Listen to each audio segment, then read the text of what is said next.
I gave an extra handout to you tonight that's called Are We Consecrating Ourselves? And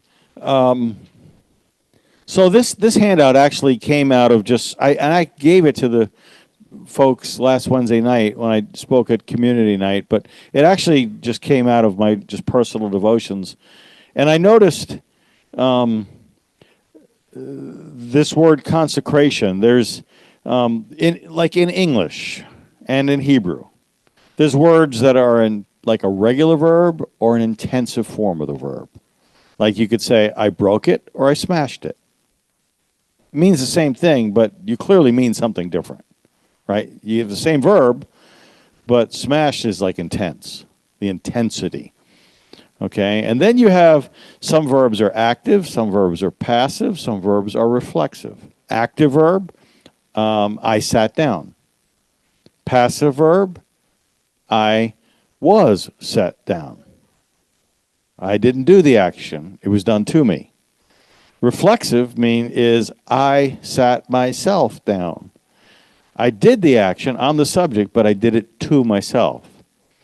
And it struck me when I was reading in Second Chronicles that there were some places where this word for consecrated themselves are in this reflexive and intensive form.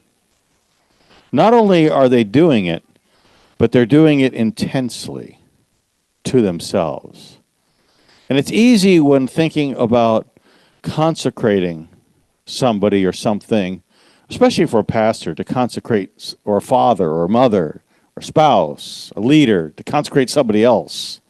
Y'all need to get serious, that kind of thought. But that's really, I set myself up to be a hypocrite when I live like that. But when I take the action upon myself to consecrate myself intensely, and when I saw this about a week ago, and I just really came out of that moment thinking, how am I doing? And there's times when I've done better. There's times when I haven't done better. And I realized I need to kick it up.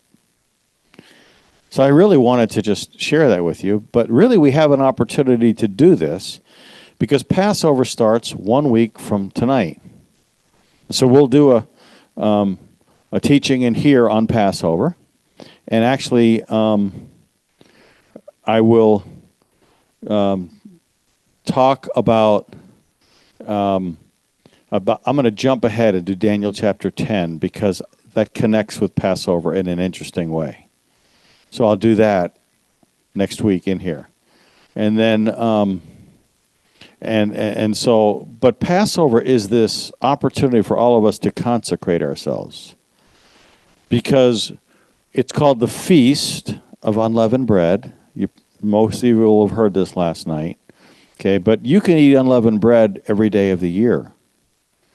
And the Bible does not call it the fast from leaven. It calls it the Feast of Unleavened Bread. All right, so God's actually calling us to put our attention on the thing that he lets us eat and not on the thing that we're told to not eat. And for me, over the past year, I've had this just a special awakening to me when it comes to this idea of fasting, that unless you're doing a total absolute fast, there's always something else you can eat, like unleavened bread. And to enjoy it, to feast on it, to not put my eyes on the tree of the knowledge of good and evil and the things I'm not supposed to eat, but rather to put my eyes on the tree of life and the things I'm supposed to eat. And if I keep my eyes here instead of here, then it's like I'm washing my face and I'm anointing my head and I'm living a life that is like thankful. And fasting all of a sudden becomes this great experience of just celebrating the goodness of God and being content with what he has provided for me. And so the church has started, and I didn't know they were going to do this, but last week, and I asked, apparently last weekend was the first time they announced it. Hey, we're in a 21-day fast. I said, when was this announced? And that was how they announced it last weekend, and it started right then. And so I thought to myself, what I'm going to do is I'm going to just start my Passover fast from leavened bread early. And that way, because you've got to eat unleavened bread during Passover. So that's what I did. I just started eating unleavened bread, started feasting on unleavened bread. And so I started that last Sunday when I heard this, or it might have been Monday when I heard it. And I'm going to do it until Passover ends. So I just wanted to give you this thought, because all of a sudden now Passover becomes this time of consecration, this time of I'm consecrating myself to this tree of life, not to this tree of the knowledge of good and evil, not to the thing. And it is interesting that God said the tree of the knowledge of good and evil. He said the tree of life was in the center of the garden. But Eve told the serpent that the tree of the knowledge of good and evil was in the center of the garden. But God didn't say that. Eve put everything around the one thing she couldn't do. And how often do we fast and we kind of base everything on the one thing we can't do? When in reality, we should be thinking about the things we can do. You see the point there? So fasting becomes this great opportunity to just draw close to God and to consecrate ourselves. And I hope I'm challenging us all to consecrate ourselves to the Lord. Well, with that in mind, everybody has the handout, right? And what I'm going to do before we start the handout is I'm going to read Daniel chapter 7, and I'll read up to verse 20. I'll stop at verse 20, and then we'll start. So Daniel chapter 7. This is New King James. In the first year of Belshazzar, king of Babylon, Daniel had a dream and visions of his head while on his bed. Then he wrote down the dream, telling the main facts. Daniel spoke, saying, I saw in my vision by night, and behold, the four winds of heaven were stirring up the great sea. And four great beasts came up from the sea, each different from the other. The first was like a lion, and had eagle's wings. I watched till its wings were plucked off, and it was lifted up from the earth, and made to stand on 2 feet like a man. And a man's heart was given to it. And suddenly, another beast, a second, like a bear. It was raised up on one side, and had 3 ribs in its mouth between its teeth. And they said thus to it, Arise, devour much flesh. After this I looked, and there was another, like a leopard, which had on its back 4 wings of a bird. The beast also had 4 heads, and dominion was given to it. After this, I saw in the night vision, and behold, a 4th beast, dreadful and terrible, exceedingly strong. It had huge iron teeth. It was devouring, breaking in pieces, trampling the residue with its feet. It was different from all the beasts that were before it, and it had 10 horns. I was considering the horns, and there was another horn, a little one, coming up from among them, before whom 3 of the first horns were plucked up by the roots, and there, in this horn, were eyes like the eyes of a man, and a mouth speaking pompous words. I watched till thrones were put in place, and the Ancient of Days was seated. His garment was white as snow, and the hair of his head was like pure wool. His throne was a fiery flame, its wheels a burning fire. A fiery stream issued and came forth from before him. 1,000 thousands ministered to him. 10,000 times 10,000 stood before him. The courts were seated and the books were opened. I watched then because of the sound of pompous words which the horn was speaking. I watched till the beast was slain, and its body destroyed and given to the burning flame. As for the rest of the beasts, they had their dominion taken away. Yet their lives were prolonged for a season and a time. I was watching in the night vision, and behold, one like the Son of Man coming with the clouds of heaven. He came to the Ancient of Days, and they brought him near before him. Then to him was given dominion and glory and a kingdom, that all peoples, nations, and languages should serve him. His dominion is an everlasting dominion, which shall not pass away, and his kingdom, the one which shall not be destroyed. I, Daniel, was grieved in my spirit within my body, and the visions of my head troubled me. I came near to one of those who stood by and asked him the truth of all this. So he told me and made known to me the interpretation of these things. Those great beasts, which are four kings which shall rise out of the earth. But the saints of the Most High shall receive the kingdom and possess the kingdom forever, even forever and ever. And the next two verses that we'll read, we're going right into the handout now, right at the top there. Then I wish to know the truth about the fourth beast, which was different from all the others, exceedingly dreadful, with its teeth of iron and its nails of bronze, which devoured, broke in pieces, and trampled the residue with its feet. And the 10 horns that were on its head, and the other horn which came up, before which 3 fell, namely, that horn which had eyes and a mouth, which spoke pompous words, whose appearance was greater than his fellows. Well, Daniel said there in Daniel 7, verse 20, he said, and the 10 horns. But some of the translations, like the NIV and the NLT, says, I also wanted to know. I also, or the sense of, yeah, that, but and the 10 horns, or also. I wanted to know about this. And the fact that he also wanted to know about these 10 horns implies that there must be something distinct about the 10-horned beast. It has teeth of iron. It has nails of bronze. So iron is mentioned 20 times in Daniel. Only twice in this chapter where it talks about iron teeth. Bronze is mentioned 10 times in Daniel. Only once in Daniel 7. It talks about nails of bronze. There's a little article there that comes from the Archaeological Study Bible you might find interesting. But it kind of just caused me to think about iron and bronze a little bit.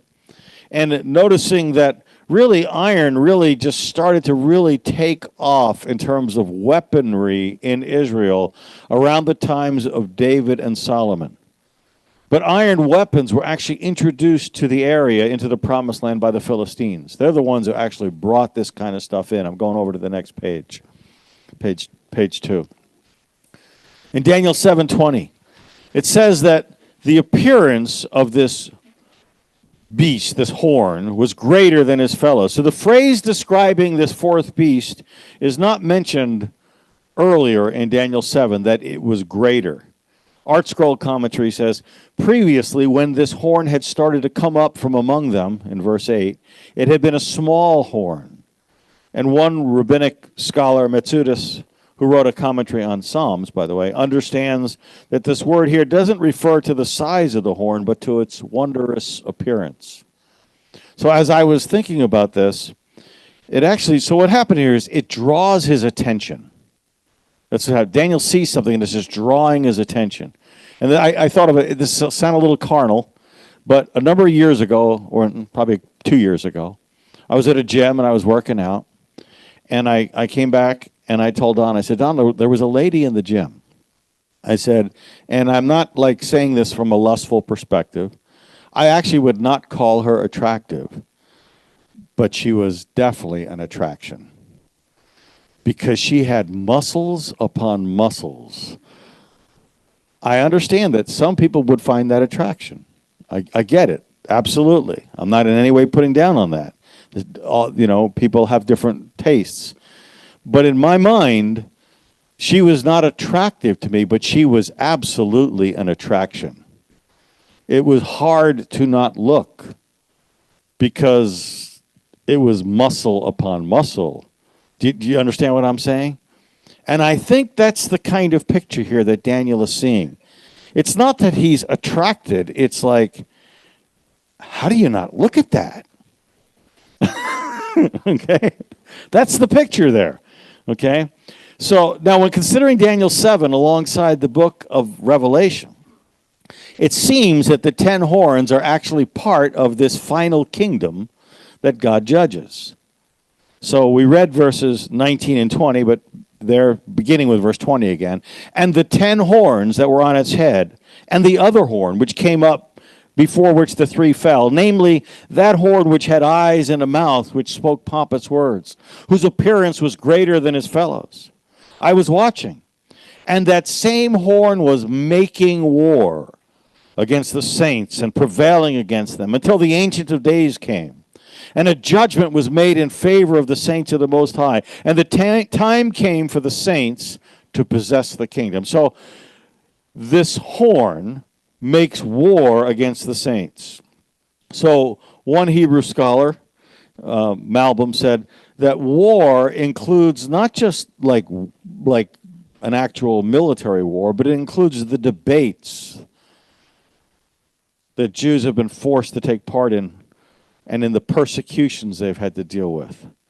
And so to put that in the context of our day, I think we can easily see that believers, students, litigants, are often subject to persecutions in public forums of the day. Look what's happening in the classrooms of some of our colleges. Look what's happening in the UN. Look what happens in ABC, NBC, CBS, MSNBC, CNN. The public forums and essentially the warfare that is brought against Israel in all of those kinds of public forums. And rabbis through the ages who've been forced to participate in debates with the church. What Malbim is saying is this making war actually applies to that. Now, as we go over page 3, this is a little bit of review, but it'll help. It'll help us if we remind ourselves that the 4 beasts of Daniel are actually repeated in Revelation. Revelation chapter 13, because we're going to probably spend most of our time for now in Revelation for what time we have left here today. But to see that these two are going to connect now. In Revelation 13, then I stood on the sand of the sea, and I saw a beast rising up out of the sea, having 7 heads and 10 horns, and on his horns 10 crowns, and on his heads a blasphemous name. Now the beast which I saw was like a leopard, his feet were like the feet of a bear, and his mouth was like the mouth of a lion. And the dragon gave him his power, his throne. So the dragon, Satan, is giving this beast, this human. The beast is obviously the Antichrist. Satan is giving some power to this human being, the Antichrist. He gave him his power, his throne, and great authority. And I saw one of his heads as if it had been mortally wounded, and his deadly wound was healed. And all the world marveled and followed the beast. So they worshiped the dragon, who gave authority to the beast, and they worshiped the beast, saying, "Who is like the beast? And who's able to make war with him?" And if you compare Revelation 13 now to what we just read in Daniel chapter 7, beginning with verse 4. I started with verse 2, but we'll start with verse 4. The first was like a lion. It had eagle's wings, and I watched till its wings were plucked off, and it was lifted up from the earth, and made to stand on 2 feet like a man, and a man's heart was given to it. And suddenly another beast, the second like a bear, and it was raised up on one side. And then in verse 6, after this I looked, and there was another, like a leopard. And then in verse 7, and after this I saw the night visions, and behold, a 4th beast. And so you can see, I highlighted it for you. On the left side in Revelation 13, leopard, bear, lion. And in Daniel, on the right side, you've got lion, bear, leopard. The order is flipped. Daniel is looking forward. Revelation is looking backward. Or the way I sometimes like to say it is, the book of Revelation is written, built upon the revelation of the book of Daniel.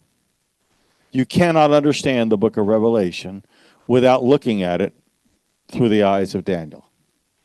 Now, obviously, and I think we'll all agree on this, Revelation is describing the last days.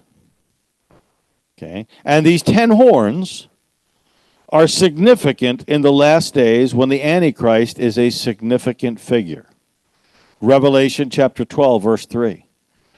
And another sign appeared in heaven, Behold, a great fiery red dragon having 7 heads and 10 horns and 7 diadems on its heads. So we've got these 10 horns in Revelation 12 that are referred to in Daniel chapter 7. So, and Revelation is talking about the last days. Notice also that it mentions 7 diadems on his head in verse 3. As we go to Revelation 17. So he carried me away in the spirit into the wilderness, and I saw a woman sitting on a scarlet beast, which was full of the names of blasphemy, having 7 heads and 10 horns. We got these horns again. The woman was arrayed in purple and scarlet and adorned with gold and precious stones and pearls, having in her hand a golden cup full of abominations and the filthiness of her fornication. And on her forehead a name was written, Mystery, Babylon the Great, the mother of harlots and of the abominations of the earth. I saw a woman drunk with the blood of the saints and with the blood of the martyrs of Jesus. And when I saw her, I marveled with great amazement. But the angel said to me, Why did you marvel? And I will tell you the mystery of the woman and of the beast that carries her, which has the 7 heads and the 10 horns. These 10 horns that Daniel refers to are like throughout this passage in Revelation.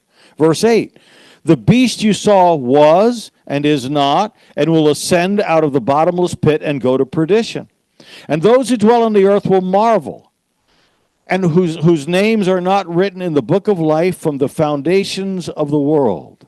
And when they see the beast that was and is not yet, and yet is, here is the mind which has wisdom. The 7 heads are 7 mountains on which the woman sits. There are also 7 kings. 5 have fallen, 1 is, and the other has not yet come. And when he comes, he must continue for a short time. The beast that was and is not is also himself also the 8th, and is of the 7, and is going to perdition.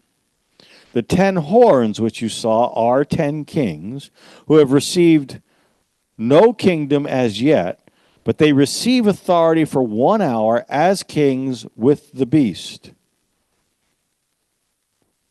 These are of one mind, and they will give their power and authority to the beast. They will make war with the Lamb, and the Lamb will overcome them, for he is the Lord of lords and the King of kings. And those who are with him are called chosen and faithful. Then he said to me, the waters which you saw, where the harlot sits, are peoples, multitudes, nations, and tongues.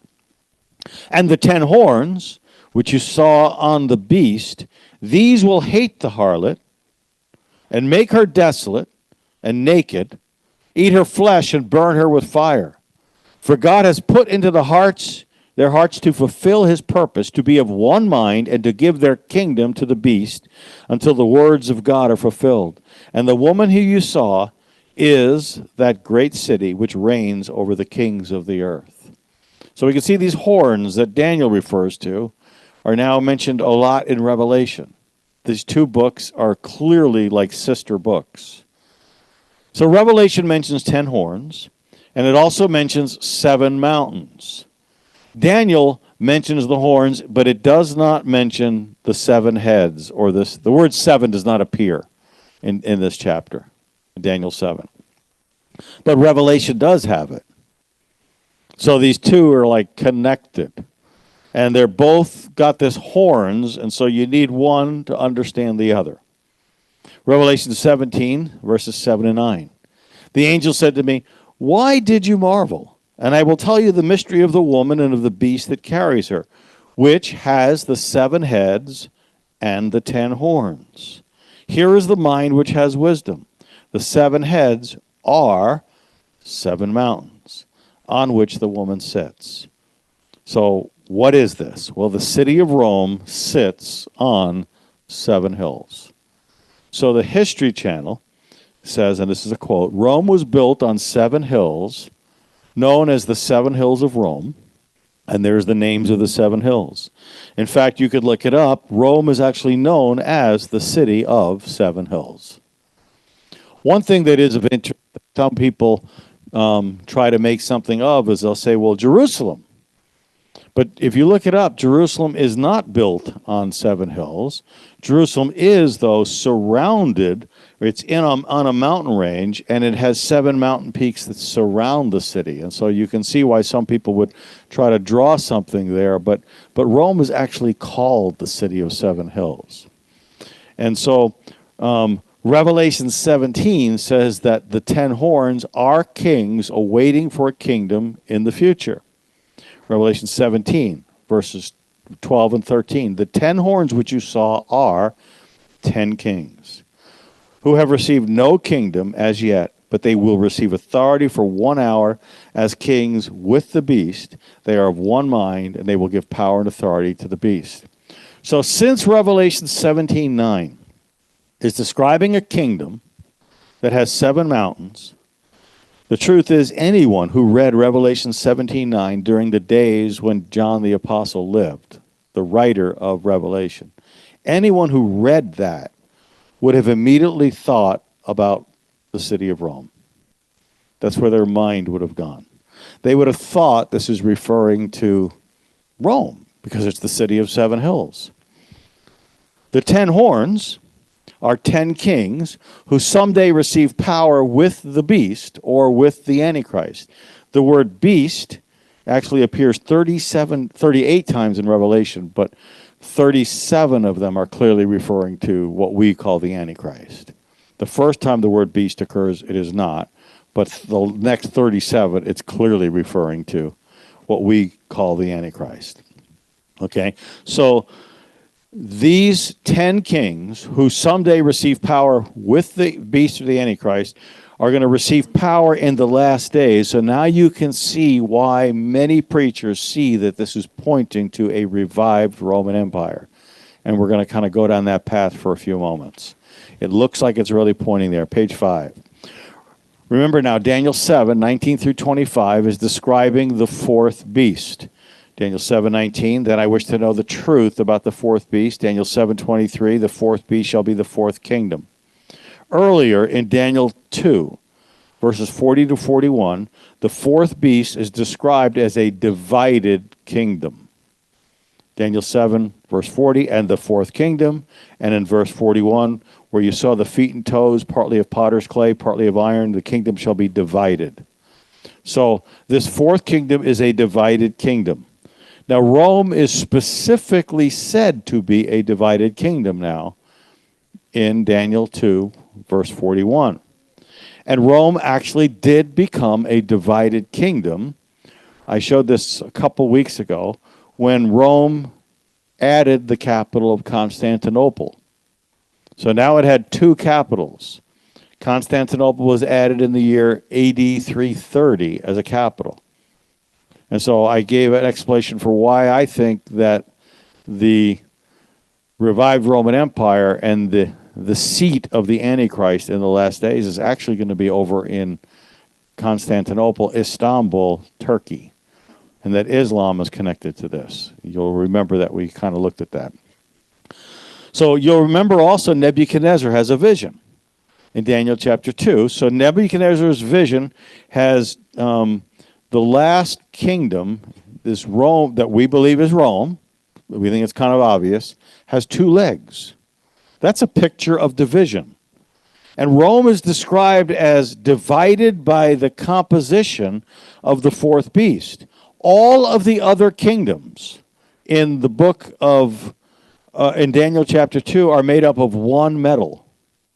Okay, so Babylon is metal, is gold. Medes and Persians is silver. Greece is bronze. But that's not, now we step into Rome, and it's legs of iron and feet of iron and clay. So the 4th beast is not iron and then iron. It's like iron is part of it, and iron and clay is the other part. That's not 2 beasts. There's only 4 beasts.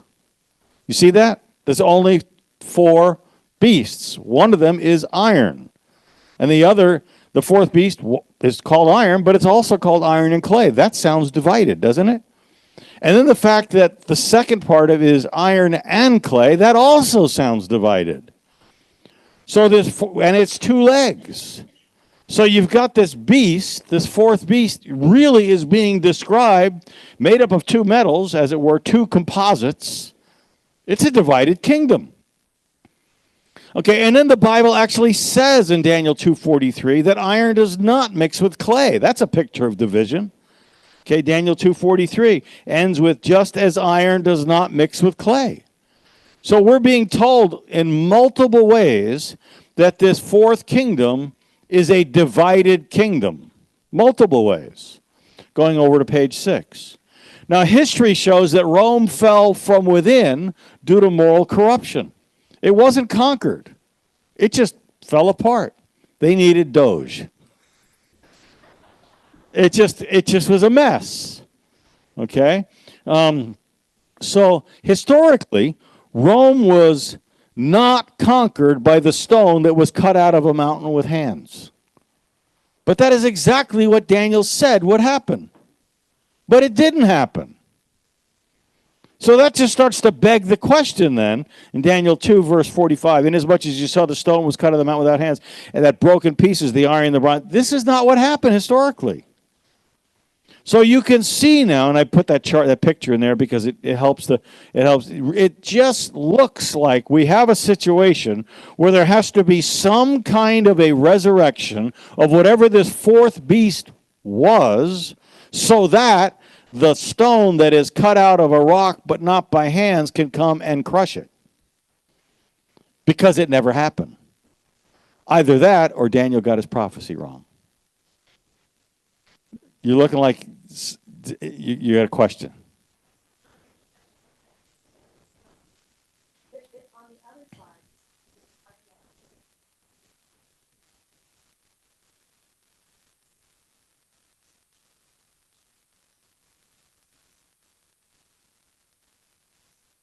Well, in Daniel 2, let me read.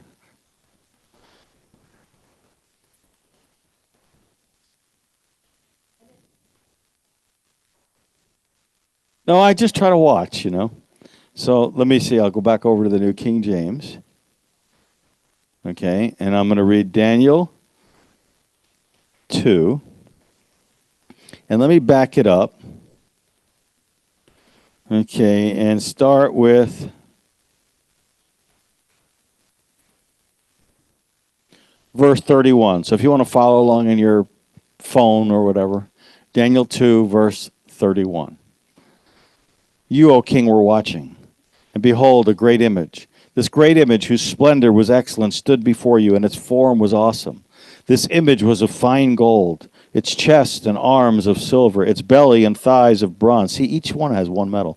Its legs of iron, its feet partly of iron and partly of clay. You watched while a stone was cut out without hands, which struck the image on its feet of iron and clay and broke them in pieces. Then the iron, the clay, the bronze, the silver, and the gold were crushed together and became like chaff from the summer threshing floor. And the wind carried them away so that no trace of them was found. And the stone that struck the image became a great mountain and filled the whole earth. So this stone is cut out without hands, and it crushes the image of Nebuchadnezzar's dream, which is an image of all of the kingdoms of men. This stone comes out, and it becomes a great mountain, but first it crushes the kingdoms of men. Okay? If we read on now. This is the dream, and we'll tell you the interpretation. And then I'll pick it up with verse 40. Daniel 2, verse 40. And the fourth kingdom shall be as strong as iron, inasmuch as iron breaks in pieces and shatters everything. And like iron that crushes, that kingdom will break in pieces and crush all the others. Whereas you saw the feet and the toes, partly of potter's clay and partly of iron. The kingdom shall be divided, yet the strength of the iron shall be in it, just as you saw the iron mixed with ceramic clay. And as the toes of the feet were partly of iron and partly of clay, so the kingdom shall be partly strong and partly fragile. And as you saw iron mingled with ceramic clay, they will mingle with the seed of men, but they will not adhere to one another, just as iron does not mix with clay. And in the days of these kings, the God of heaven will set up a kingdom which shall never be destroyed, and the kingdom shall not be left to other people. It shall break in pieces and consume all these kingdoms, and it shall stand forever. So there's going to be this stone that's going to be cut out of a mountain, out of a rock, and that thing is going to become the eternal kingdom, and it'll actually... So it goes on and becomes this kingdom that crushes all of the kingdoms of men, and it becomes the eternal kingdom. So this kingdom, the kingdom of God, did not destroy Rome. See, the Medes and the Persians did destroy Babylon. The Greeks did destroy the Medes and the Persians. Rome did destroy the Greeks, but Rome was never conquered. It just fell from corruption. So if Daniel chapter 2 is going to follow through where the kingdom of God is going to destroy that fourth kingdom, then the thought from most prophecy type preachers is Rome's got to have some kind of a resurrection. Right? And the church historically has said that's going to happen with Rome as in Italy. But I think the most believable scholars in the last 30 years are saying, no, it's not Italy. It's Turkey. Because Istanbul, Constantinople became the capital, the other capital, and the primary capital, and that part of Rome lasted for I think the year to like 1100, whereas Rome, Italy, fell in like 400.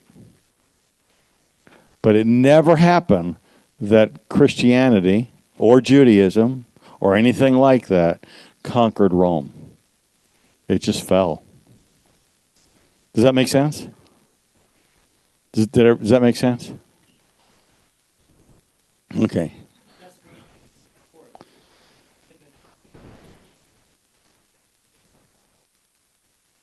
But it fell from within. Yeah. So, okay. So this is actually okay. I'm going to go for a few more moments. I'm going to go to the bottom of just a few more moments. I can see. I'm watching the time because I want to leave time for that horseradish. All right. So Daniel, near the bottom of page 6, Daniel mentions 10 horns 3 times. Revelation mentions 10 horns 6 times. Daniel mentions another horn 10 times, and you'll see them. They're all going to be on page 8. Okay, so this other horn is mentioned a lot. Okay, so who are the 10 horns? And there's 2 possible ways of looking at this. One of them is there's a last days empire that's going to be formed. And it's formed of 10 specific nations which become a world empire. So this could be like the G7, and there's a box at the top of page 7. I'm not going to read to you. But the G7 became the G8, but then it went back down to G7. And so the thought is there could be some kind of a coalition of 10 really strong nations that could essentially become this thing. Okay? Then over on page 7, over the past century, there have been multiple attempts to form a coalition of governments. Okay, you got the League of Nations, you got the United Nations, you got NATO, you got the European Union. Okay, so what you could have, and I probably didn't explain this as well as I'll just say it, you could have 10 of these things. So the League of Nations, for example, you could have the European Union could be 1. The North American Treaty Organization could be number 2. Or you could have 10 specific nations. So there's multiple ways this could be fulfilled. Does that make sense? And we really don't know which way it's going to be, but I do want to... I'm looking for the best way to end this. Okay. Going over to page 8, I just want to point this out. Okay. Jack Van Impe actually thought that the coalition of the 10 nations in the European Union would grow to 13 and then drop to 10. And that would be the 3 that are no more. That's how he taught it, but obviously that didn't pan out that way. So he was brilliant. He memorized like massive amounts of the Bible, but he was clearly wrong on that. But I told you, and if you just count them, notice in Daniel 7, verses 8 through 11, okay, I was considering the horns, meaning the 10 horns, and then another horn. That's an 11th. A little one. It mentions, that's the second time it's mentioned. Then a little farther down, and there in this horn, number 3. Daniel 7, verse 11 on the right. Pompous words which the horn was speaking. So there's another one. Okay, and then Daniel 7, verses 20 through 21. The other horn, that horn, the same horn. Okay, Daniel, you know what I didn't do? There's one that's missing. Daniel 7, verse 24. I looked at this earlier. And you could just write Daniel 7, 24 there if you want, because that'll make it 11. And you can see it if you go back to page 7. At the bottom of page 7, you'll see Daniel 7, 24. And it says, the 10 horns are 10 kings who shall arise from this kingdom, and another shall arise. That word another obviously is another horn. Okay, so you all with me on that? Okay, so add that to what's on page 8. And then Daniel 8, verse 9 mentions a little horn. And then verse 12 mentions a little horn. So it is fair to say that some of the above references to the 11th horn refer to the Antichrist. Some of them do. It is also fair to say that some of these references are going to refer to Antiochus Epiphanes. And so here's where Bible scholars are going to be like, where is this? Because some of this looks like it's Antiochus Epiphanes. But you can't put it all on Antiochus Epiphanes. Why not? Because look at the last thing on page 8. Therefore, when you see the abomination of desolation spoken of by Daniel the prophet standing in the holy place, whoever reads, let him understand. So Jesus, who's top of page 9, who's 2 centuries after Antiochus Epiphanes, is saying that whatever Daniel is referring to is in the future. So you can't make this little horn only Antiochus Epiphanes. You can make him something like Elijah, who comes in the form of John the Baptist, but then Jesus says Elijah does come, but he already came in the form of John the Baptist, but he's going to come. And that's the picture with Antiochus Epiphanes. He came, but this 11th horn is going to come. Okay, I'll take your question and then we're going to stop.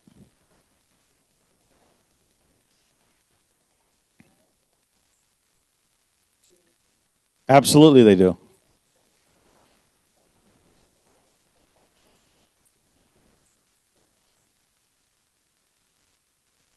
Yeah, absolutely. Absolutely. They would absolutely. There's been, in fact, in 1 John, the scripture will say there have been many antichrists. I think it's chapter 2, verse 18, but there is one antichrist in particular. So there is an antichrist coming. 1 John, I think it's 2:18. Yeah, there's but the antichrist comes. So there was Haman, and there was Antiochus Epiphanes, and you could say there was Pharaoh, right? You could say all of that, and you could say some of the leaders of Hamas. Absolutely, you could, but there is an Antichrist coming. There is one. So, okay, I think this is a good place. Let me just tell you where this handout's going to go, where we're going to go. It's not going to be long before we are going to, on pages 13 through 17, there's going to be a whole section on thoughts within Judaism about the timing of the coming of the Messiah, which you're going to find very interesting. The timing of the coming of the Messiah. Stuff within Judaism about that. And then we will, after that, there'll be a section here on blaspheming the Holy Spirit. And so there's some really cool stuff in this chat, in the stuff that's coming up. But we will pick it up on page 9 next time we meet.